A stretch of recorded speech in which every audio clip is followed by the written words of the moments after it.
नमस्कार, मैं हूं चीनू। स्वागत है आप लोगों का बेबाक राय में। जेपी आंदोलन जिसने देश को कई बड़े नेता दिए, उसी तरह साल 2011 में हुआ अन्ना आंदोलन। जेपी आंदोलन की तरह अन्ना आंदोलन ने भी देश को कई बड़े चेहरे दिए। उन्हीं में से एक है केजरीवाल और किरण बेदी, जो पूरी तरह से सियासी रंग में रंग चुके हैं। तो इसी मुद्दे पर आज हमारा बेबाक राय का पूरा एपिसोड होगा, जिसमें मैं अपने सहयोगियों से जानूंगी कि वो इस पूरे परिदृश्य को किस नजरिए से देखते हैं। तो सबसे पहले मैं एडविन जी से जानती हूं कि किरण बेदी जो हाल फिलहाल में भारतीय जनता पार्टी से जुड़ी है, इस पर आप क्या कहेंगे? बिल्कुल चीनू, सही कहा आपने कि जेपी आंदोलन से बहुत सारे नेता सामने आए। उसी तरह से अन्ना आंदोलन से भी कुछ चेहरे सामने आए, जिसमें अरविंद केजरीवाल, कुमार विश्वास और अब हाल फिलहाल में जिस तरह किरण बेदी जी का नाम सामने आया है और उन्होंने बीजेपी का दामन जो है पकड़ लिया है, थाम लिया है। तो बड़ी बात है कि एक आप सियासी दल के साथ जुड़ते हो तो आपको उनकी विचारधारा के साथ में आना पड़ता है, आपको पूरी तरह से उनके रंग में ढलना पड़ता है, पॉलिटिकली जो उनकी सोच होती है उसको अपनाना पड़ता है। तो खाली शामिल होने काफ़ी नहीं होता है, क्योंकि अगर हम थोड़ा बैक जाएं तो यही किरण बेदी थी जो मोदी के अगेंस्ट थी। कुछ चीज़ें इन्होंने ट्वीट भी की हुई हैं जो कि आज मीडिया में चर्चाओं का विषय बनी हुई हैं। तो कहने का मतलब ये है कि आप यदि किसी पार्टी को ज्वाइन कर रहे हो तो उसके इतिहास को, उसके आने वाले जो चल रहा है प्रेजेंट और आने वाले भविष्य को तय करके ही आप उस पार्टी के साथ जुड़ने की कोशिश करते हो। अब रही बात कि वो जिस तरह से आंदोलन के बाद एक समाज सेवी के रूप में उभरी, उससे पहले वो हमारे देश की पहली महिला IPS के तौर पर भी काम कर चुकी हैं, तो बड़ा उनके पास में उपलब्धियाँ भी हैं, ऐसा नहीं है। लेकिन जिस तरह से वो सियासी तौर पर अब पूरी तरह से इस रंग में रंगी हैं, तो बहुत सारी चुनौतियाँ उनके सामने हैं। बहुत सारी मामलों पर उनको मीडिया के सामने आना पड़ेगा, जवाब देना पड़ेगा, क्योंकि पहले तक मीडिया कई मामलों के लिए खामोश होता था। लेकिन अब जबकि चूंकि वो पूरी तरह से राजनीतिक रंग में रंगी हैं, तो बहुत सारे सवाल, कंट्रोवर्सी और तमाम तरह की बयानबाजी शुरू होगी, जिसका उनको सामना करना पड़ेगा। क्या आप इस बात से सहमत हैं कि किरण बेदी ने जिस तरह से राजनीति में कदम रखा है, एक बदलाव की लहर देखने को मिलेगी? नहीं, बदलाव की तो मैं उम्मीद अभी बिल्कुल नहीं कर रहा हूँ, क्योंकि अभी तो सिर्फ शुरुआत है और अभी उन्होंने ज्वाइन किया है बीजेपी, जो कि हम अगर सही भाषा में बोले तो जुम्मा 8 दिन हुए उनको ज्वाइन किए हुए। और उसमें हम बात करें कि बदलाव की या बहुत बड़े विकास की, तो मेरे ख्याल से अभी जल्दबाजी हो जाएगा, क्योंकि अभी तो दिल्ली इलेक्शन सिर्फ होने की बात शुरू हुई है। जब सरकार बनेगी उसके बाद कौन पार्टी का मुख्य तौर पर CM बनता है या किस पार्टी को पावर मिलती है, ये भी एक देखने वाली बात है। लेकिन फिलहाल मैं ये कहना चाहूँगा कि बीजेपी ने जिस तरह से उनको प्रमोट किया है, उनके चेहरे का इस्तेमाल अब शुरू कर दिया है, तो आने वाले दिनों में ये साफ हो जाएगा कि आखिर बीजेपी की क्या रणनीति है, क्या पॉलिसी है। क्योंकि अभी भी आम आदमी पार्टी और कांग्रेस पूरी तरह से उभर के सामने नहीं आए, उभर के कि कैसे उनकी रणनीति है, क्या वो इस विधानसभा इलेक्शन में करना चाहते हैं। तो बहुत सारा कुछ अभी बंद है, उसको अभी ऊपर आना बाकी है। इस बार के विधानसभा चुनाव कहीं ना कहीं रहस्य बने हुए हैं, क्योंकि जिस तरह से नए चेहरे सामने आ रहे हैं वो अपने आप में एक बड़ा सवाल है। तो गायत्री जी, इस मामले पर मैं आपसे जानना चाहूंगी कि आप इस पूरे नजरिए को किस तरीके से देखती हैं? अन्ना आंदोलन हुआ 2011 में, उससे किरण बेदी, कुमार, जैसा कि अरविंद जी ने भी कहा कि अरविंद केजरीवाल, किरण विश्वास और अब किरण बेदी सियासत में शामिल हो गई हैं। आप पार्टी तो उन्होंने बना ली, केजरीवाल जी ने, आम आदमी पार्टी। अब बची बेदी। शाजिया आलमी भी जो थी, मीडिया से आई थी, वो सुर्खियों में थी, वो भी बीजेपी में शामिल। नेताओं के दल बदलने पर हम बाद में बात करेंगे। अभी आप फिलहाल हम राजनीतिक माहौल की अगर बात करें, जिस तरह किरण बेदी बीजेपी में आई है और अरविंद केजरीवाल ने आम आदमी पार्टी का गठन किया है, उस पर आप क्या कहेंगी?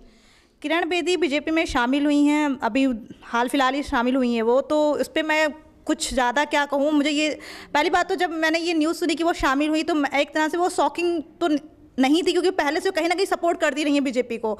दूसरा ये कि वो एम टाइम पे दिल्ली इलेक्शंस होने वाले हैं, दिल्ली चुनावों की बयार है, अभी 7 फरवरी को अभी इलेक्शंस होने वाले हैं। वो अभी क्यों शामिल हुई बीजेपी में? अगर शामिल होना तो पहले हो जाती, अभी हाल फिलहाल क्यों शामिल हुई? यानी कहीं ना कहीं राजनीति इसके पीछे मैटर करती है। वो कहती है मैं बहुत समाज सेवा करती हूँ, मैं समाज सेवा। हालांकि मैंने उन पर अगर रिसर्च कर देखा कि उन्होंने काफ़ी अच्छा काम कर रखा है। IPS अधिकारी रही हैं वो, उन्होंने काफ़ी अच्छे काम कर रखे हैं। तिहाड़ जेल में उन्होंने कैदियों के लिए काफ़ी अच्छे काम किए हैं। लेकिन विवाद, एग्जैक्टली, उनके NGO भी चल रहे हैं, लेकिन उनका विवादों से भी सामना बहुत रहा है। उन्होंने वो विवाद में बहुत ज़्यादा उलझी हुई हैं।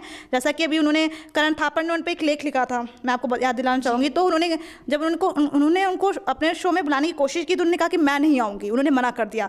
दूसरा, उनकी बेटी का मामला, उनकी बेटी ने MBBS कर रही थी, तो उन्होंने गलत डोमिसाइल दिखा के उसका एडमिशन कराया, लेकिन उस पर काफ़ी बवाल कटा, तो उन्होंने फिर वापस ले लिया। ले दे के आप एक समाज सुधारक हो तो आप पैसे एनजीओ करके समाज सुधारक करो ना, फिर आप राजनीति में कैसे शामिल हो गए? यानी इसके पीछे कहीं ना कहीं आपका इस मसले पर मैं एडविन जी से जानना चाहूंगी, क्या वो गायत्री जी की बात से सहमत है? देखिए, मैं पूरी तरह सहमत नहीं हूँ। जैसे हालांकि ऐसा नहीं है, सियासत भी कहीं ना कहीं समाज सेवा का हिस्सा होता है, लेकिन पूरी तरह से सियासी हो जाना या एक अपने फ़ायदे के लिए सियासत का इस्तेमाल करना, ये थोड़ा सा गलत लग रहा है। बिल्कुल गायत्री जी की इस बात से मैं सहमत हूँ कि यदि उनको आना था तो किरण बेदी जी एक 6 महीना पहले ज्वाइन कर सकते थे। इलेक्शन के ठीक पहले वो पार्टी में शामिल होती हैं और एकदम सीएम पद के लिए उनको बोल दिया जाता है, या मतलब अनुमान के तौर पर उनको कयास लगाए जा रहे हैं। तो मैं सही बात है, इस बात से एग्री करता हूँ कि वाकई जिस तरह से उनको एकदम से तुरंत ला दिया गया कि भाई आप सीएम कैंडिडेट हो, तो इससे दिखता है कि कहीं ना कहीं सियासत में वो रंग चुकी हैं और सिर्फ सियासी फायदे के लिए कुछ हद तक वो काम कर रही हैं। जी गायत्री जी, अब मैं आपसे जानती हूँ, जिस तरह एडविन जी ने बताया कि कहीं ना कहीं सियासत में वो पूरी तरह से ढल चुकी है और बाकी तो आने वाला समय ही बताएगा कि वो समाज के लिए क्या करती है। एडविन जी ने कहा कि वो बीजेपी की सीएम कैंडिडेट है। मैं उसमें उनको बताना चाहूँगी, कयास लगाया जा रहा है कि सीएम कैंडिडेट हो सकती हैं, है नहीं। अभी कांग्रेस और बीजेपी दोनों ने सस्पेंस बरकरार रखा कि दिल्ली में सीएम कौन बनेगा। वो अभी एक साफ सुथरी छवि, एक कहते हैं ना कि उनको एक केजरीवाल के समय अगेंस्ट एक चीज़ चाहिए थी, एक साफ सुथरी छवि का नेता चाहिए था, जो उन्होंने किरण बेदी को एज अ यूज़ किया है बीजेपी को, अगर मैं कहना चाहूँ तो, क्योंकि उन्होंने किरण बेदी को शामिल करके कहीं ना कहीं केजरीवाल को कड़ी टक्कर देने की कोशिश की। गायत्री जी की राय। अब इसी बारे में जानने के लिए हम दीक्षा जी के पास चलते हैं, वो क्या कहती है इस बारे में। देखिए चीनू जी, जाहिर सी बात है, मैं मानती हूँ इस बात को कि एक अगर आप समाज सेवा करना चाहते हैं तो आप अचानक एक पार्टी से मत जुड़िए, लेकिन अगर आपको कीचड़ साफ करनी है तो जाहिर सी बात है उसमें उतरना ज़रूर पड़ेगा। तो वही मैं किरण बेदी, केजरीवाल, इन सब के साथ लूँगी। हाँ, मैं ये मानती हूँ कि अचानक आपका सोच, नज़रिया, समाज सेवा करने का तरीका बदल जाए तो वो चीज़ें गलत हैं। अगर आप सही दिशा में जा रहे हैं एक पॉलिटिशियन बनने के बाद तो वो चीज़ सही है, लेकिन केजरीवाल को जिस तरह से हमने देखा, जिस तरह से वादे 49 दिन में सरकार छोड़नी, तो चीज़ें काफ़ी उलझ गई और उन्होंने एक समाज सेवी का जो रूप था आई थिंक बहुत हद तक खराब कर दिया। उसके बाद अगर बात करें किरण बेदी की, तो जाहिर सी बात है, बहुत सही कहा गायत्री जी ने, साफ छवि है और इस समय शायद बीजेपी को एक बड़ा चेहरा चाहिए था जो चुनाव में उन केजरीवाल को डायरेक्टली टक्कर दे सके। भले ही केजरीवाल ने 49 दिन में सरकार छोड़ी, लेकिन ये बात बिल्कुल जायज़ है कि दिल्ली पर उनका इफेक्ट जो है वो अब तक देखा जा रहा है। इससे कहीं ना कहीं बीजेपी का पूर्ण काम उन्होंने किए, जैसे कि बिजली बिल कम कराना, लोगों तक पानी पहुंचाना। अगर इन चीज़ों पे अंदरूनी बात की जाए तो किस तरह से बिजली बिल कम कराया, बहुत सारी चीज़ें हैं, तो वो हम उलझ जाएंगे उन चीज़ों में। उन चीज़ों की बात ना कर अगर ये देखा जाए कि जो भी वादे पूरे कराए, कुछ तो था जो 49 दिन में सरकार छोड़ देनी। अगर आपको जनता ने इतना विश्वास दिलाया था, आप एक समाज सेवी हैं, तो ये कौन सा तरीका? एक साल उनकी वजह से, मुझे लगता है वो एक इकलौते ऐसे शख्स थे जिनकी वजह से एक साल दिल्ली विकास से महरूम रह गई। तो ये चीज़ें सही नहीं हैं। मैं एडविन जी से जानना चाहती हूँ कि वो दीक्षा जी की इस बात पर किस तरह की प्रतिक्रिया व्यक्त करना चाहेंगे। देखिए, पहली बात तो ये कि किसी को जिम्मेवार ठहराना किसी की वजह से विकास रुका है, मेरे ख्याल से उतना जायज़ नहीं, क्योंकि आम आदमी पार्टी सेकंड लार्जेस्ट पार्टी थी। जो दीक्षा को बताना चाहूँगा, उससे पहले बीजेपी थी। अगर इतना विकास की बात थी तो बीजेपी सरकार बना लेती साथ में किसी गठबंधन करके। कांग्रेस बीजेपी क्यों नहीं आए? जब देश हित की बात होती है, विकास की बात होती है, तब तो आपको एक साथ आना चाहिए। लेकिन किसी एक के माथे मर देना कि उनकी वजह से विकास रुका। लेकिन ये बात भी सही है कि अगर यदि कुछ चीज़ सामने आई तो वो केजरीवाल की वजह से सामने आई। खैर, ये दूसरा मुद्दा है बात का। हम बात करें बेदी जी के ऊपर, तो बिल्कुल मैं ये मानता हूँ कि बीजेपी वाकई उनके फेस को कहीं ना कहीं इस्तेमाल कर रही है और उसकी वजह से अपने आप को चमकाने की कोशिश में है। हालांकि ऐसा नहीं है। इससे पहले आप अगर मोदी लहर की बात करें तो 3-4 स्टेट में लगातार बीजेपी ने अपनी दखल बढ़ाई है। तो सिर्फ बेदी के ऊपर हम बात करके पूरी बीजेपी की जो अहमियत है उसको कम नहीं कर सकते। लेकिन हाँ, ये है कि वो एक बड़ा फेस है, बीजेपी के लिए काम कर सकते हैं, तो ये एक अच्छी चीज़ है। बट ये कि ओवरऑल चीज़ में हम सिर्फ बेदी के ऊपर ही बोल दें कि नहीं, बेदी की वजह से बीजेपी जीतेगी या बीजेपी की सीएम उम्मीदवार होंगे, ऐसा भी नहीं कह सकते। लेकिन कहीं ना कहीं एक छवि है, एक उनकी पहचान है। खैर, ये तो आने वाला वक्त ही बताएगा कि किरण बेदी की साफ सुथरी छवि का भारतीय जनता पार्टी को कितना फायदा मिलता है। नीतू जी, मैं आपसे जानना चाहूंगी कि इस पूरे मसले पर आप क्या कहेंगी? जिस तरह से ये लोग आंदोलन से जुड़े थे और अब इनका राजनीति में दाखिल हो जाना, इस पर आप क्या कहेंगी? चीनू जी, ये वही किरण बेदी हैं जो साफ तौर पर पहले मना किया करती थी कि राजनीति में आना उनकी दिलचस्पी नहीं है, और आज वही बीजेपी पार्टी में शामिल हैं। तो ये थोड़ा अटपटा लगता है कि एकदम से क्या, पर हम देखना चाहेंगे जिस तरह से वो एक समाज सेविका थी और अब वो पार्टी में आने के बाद क्या करती है, ये तो आने वाला वक्त ही बताएगा। जी हम गायत्री जी की ओर रुख करेंगे, पहले हम नीतू जी की बात पूरी सुनना चाहेंगे। जी मैं बस यही कहना चाहूँगी कि उनका पार्टी में एकदम से आना, पहले मना करना और अब पार्टी में शामिल होना थोड़ा अटपटा है, पर अब ये तो आने वाला वक्त ही बताएगा कि वो पार्टी में किस तरह का काम करती हैं। जी चलिए अब गायत्री जी से जानते हैं कि वो क्या कहना चाहती हैं इस बारे में।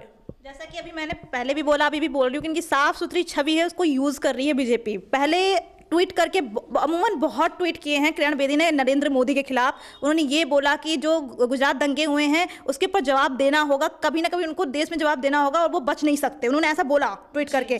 तो अब वो नरेंद्र मोदी को अप्रिसिएट कर रही हैं, कह रही हैं कि मैं नरेंद्र मोदी के साथ हूँ, उनके काम को बहुत ज़्यादा मतलब अप्रिसिएट करती हूँ, उन्होंने जो किया बहुत अच्छा किया। लेकिन ऐसा क्यों एक टाइम में आप उनके खिलाफ थी, अब उनके साथ है, तो इसका क्या मतलब? यानी आपका दोहरा रवैया है, आपका दोहरा चरित्र है और आप दोहरी राजनीति कर रही हैं, वो साफ झलक रही है। जी ये बात एकदम सत्य है कि आंदोलन के दौरान कई बार राजनेताओं के खिलाफ बयानबाजी की जाती थी और अब खुद राजनीति में उतरना लोगों के लिए कुछ अनोखा अनुभव होगा इन्हें देखना। तो दीक्षा जी आप क्या कहेंगे इस बारे में? गायत्री जी ने कहा कि कहीं ना कहीं बीजेपी यूज कर रही है किरण बेदी को, तो मुझे नहीं लगता कि कोई भी इंसान बिना फायदे के अपने आप को यूज होने देता है, और यूज इन द सेंस कि किरण बेदी को भी कुछ दिख रहा होगा, जाहिर सी बात है। और अगर हम बात करते हैं साफ छवियों की, बात करते हैं राजनेताओं की, तो ऐसा मुझे नहीं लगता कि हर राजनेता को हम उसी तौर पर देखें। हो सकता है अगर विकास में वो कुछ लाने के लिए राजनीति में उतरी है तो वे अभी से उन्हें लेकर गलत चीज़ें को कयास लगाने, कहना कि किरण बेदी आकर कुछ ऐसा नहीं, दोहरा चरित्र, दोहरी मानसिकता, दोहरी राजनीति, तो मुझे नहीं लगता इन सब चीज़ों के बारे में अभी कहना जायज़ होगा। जी हम इस मुद्दे को यही खत्म करते हैं, आगे हम बात करेंगे कि जिस तरह राजनेता दल बदलते हैं, ठीक जिस तरह दिल्ली में विधानसभा चुनाव होने वाले हैं, उसमें अगर हम देखें शाजिया इल्मी जो कि पहले आम आदमी पार्टी से जुड़ी हुई थी और अभी वो हाल ही में भारतीय जनता पार्टी से जुड़ गई है। तो सबसे पहले मैं एडविन जी से जानती हूं कि क्या उनकी मानसिकता पहले इतनी परिपक्व नहीं होती या फिर उनका नजरिया अचानक बदल जाता है?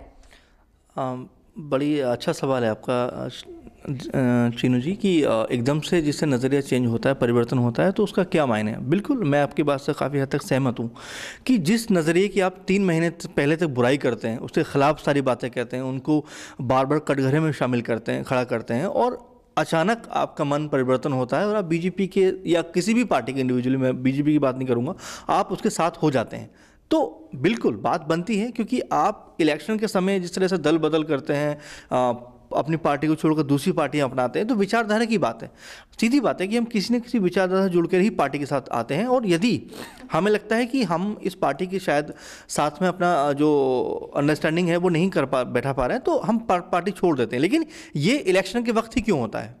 महत्वपूर्ण बात यह है, ये पहले भी हो सकता है, उससे बीते दिनों में हो सकता है, लेकिन जिस तरह तुरंत इलेक्शन आते ही पार्टियां में रुख बदलना शुरू हो जाता है नेताओं का, वो बड़ा अजीब लगता है मुझे भी। क्योंकि आप यदि एक विचारधारा के साथ जुड़े हुए हैं और आप एक दूसरी विचारधारा के साथ जुड़ेंगे, दोनों में बहुत अंतर है। आप कैसे एक चीज़ को लेकर आप एक पार्टी के साथ चल रहे थे, एकदम छोड़ के उसे एक और पार्टी के साथ जुड़ेंगे, उसकी अपनी अलग सोच है, अपना अलग मायने है, अपना अलग मानना है, उसके साथ आपको जुड़ना है, चलना है साथ में, तो दिक्कत वाली बात तो है ही। अगर आप जुड़ रहे हैं तो कहीं ना कहीं अपने आप से समझौता कर रहे हैं, अपने जो प्रिंसिपल हैं, आपके विचारधारा हैं, उससे आप समझौता कर रहे हैं कहीं ना कहीं, तो बिल्कुल ये मुद्दा बनता ही है। लेकिन कहीं ना कहीं इसको सियासी रंग हम इसलिए दे देते हैं क्योंकि हमें अपना फ़ायदा देखना होता है, पार्टी को अपना फ़ायदा देखना होता है, नेता को अपना फ़ायदा देखना होता है, इसलिए इस सब चीज़ों को बड़ी आसानी से ले लिया जाता है। गायत्री जी से जानते हैं कि जिस तरह राजनेता ऐसे में जब ठीक विधानसभा चुनाव सर पर है और इस मौके पर राजनेता दल बदल रहे हैं, इस पर आप क्या कहेंगी? राजनेताओं जैसे कि शाजिया इल्मी आपने बताया, किरण बेदी भी हाल फिलहाल शामिल हुई हैं, रामवीर शौकीन जो लास्ट विधानसभा चुनाव में खड़े थे इंडिपेंडेंट लीडर के तौर पे, वो कांग्रेस में शामिल हो गए हैं सॉरी, तो वो शामिल हो गए कांग्रेस में। तो ये विधानसभा चुनाव के एंड वक्त ये सब शामिल हुए, ऐसा क्यों? पहले भी शामिल हो सकते थे। एक्चुअली इन्हें अपनी राजनीतिक रोटियां सेकनी होती हैं, तो वो कहीं ना कहीं से कुछ ना कुछ तो ऐसा करेंगे। प्लस बीजेपी, कांग्रेस, पलटवार, आम आदमी पार्टी, अभी भी दिल्ली की सत्ता पर अगर देखा जाए तो कांग्रेस को रेस से बाहर नहीं कर सकते। दिल्ली और बीजेपी और आपके बीच की लड़ाई मानी जा रही है, लेकिन कहीं ना कहीं जो ये दल बदल के नेता आ रहे हैं, इनको कहीं ना कहीं अपना फ़ायदा भी तो देखना है। ये अपने फ़ायदे के चलते भी दल बदलते हैं, कहीं ना कहीं ये अपने हित के चलते दल बदलते हैं, ये गायत्री जी का मानना है। दीक्षा जी आप क्या कहेंगी इस बारे में?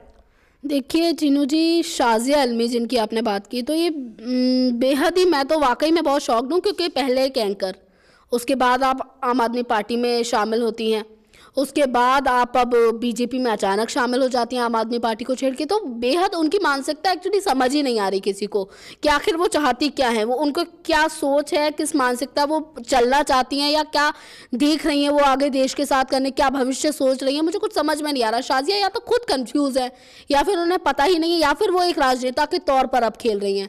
समाज सेविका वो भूल चुकी हैं, अब शायद वो एक राजनेता के तौर पर ही खेल रही हैं। जी नीतू जी, आप क्या कहेंगे इस बारे में?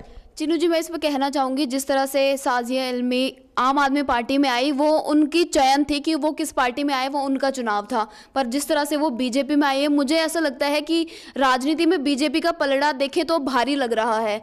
तो उनका मत ऐसा है कि अगर वो पार्टी जीतती है तो वही, जैसा कि सभी हमारे सहयोगियों ने कहा कि नेता भी अपना फ़ायदा देखते हैं, तो मुझे ऐसा लगता है कि साजिया इल्मी को इसमें कुछ फ़ायदा लगा, इसलिए उन्होंने ये पार्टी चुनी। मैं एडविन जी से जानना चाहूंगी, क्या वाकई राजनेताओं का स्वार्थ होता है दल बदलने के पीछे? बिल्कुल, मैं नीतू की बात से इत्तेफाक रखता हूँ, क्योंकि अपने फ़ायदे के लिए ही अमूमन हम देखते हैं कि एक नेता पार्टी को छोड़ता है। इसमें क्या, मैंने पहले ही बोला, विचारधारा अगर होती तो मैं शायद उस पार्टी को छोड़ता ही नहीं, और छोड़ता तो इंडिपेंडेंट लड़ता, क्योंकि एक पार्टी की विचारधारा अलग है, उसकी अलग है, उसकी अलग है।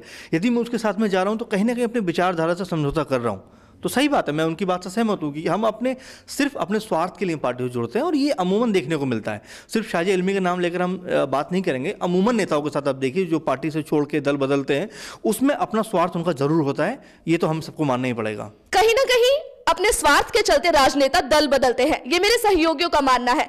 बहरहाल जिस तरह से केजरीवाल और किरण बेदी राजनीति में शामिल हुए हैं, उससे देखने वाली बात ये होगी कि आने वाले समय में ये लोग वाकई देश के हित के लिए कुछ करते हैं। आज की बेबाक राय में इतना ही। अगली बार आपसे फिर मुलाकात होगी किसी सामाजिक मुद्दे के साथ। तब तक के लिए नमस्कार।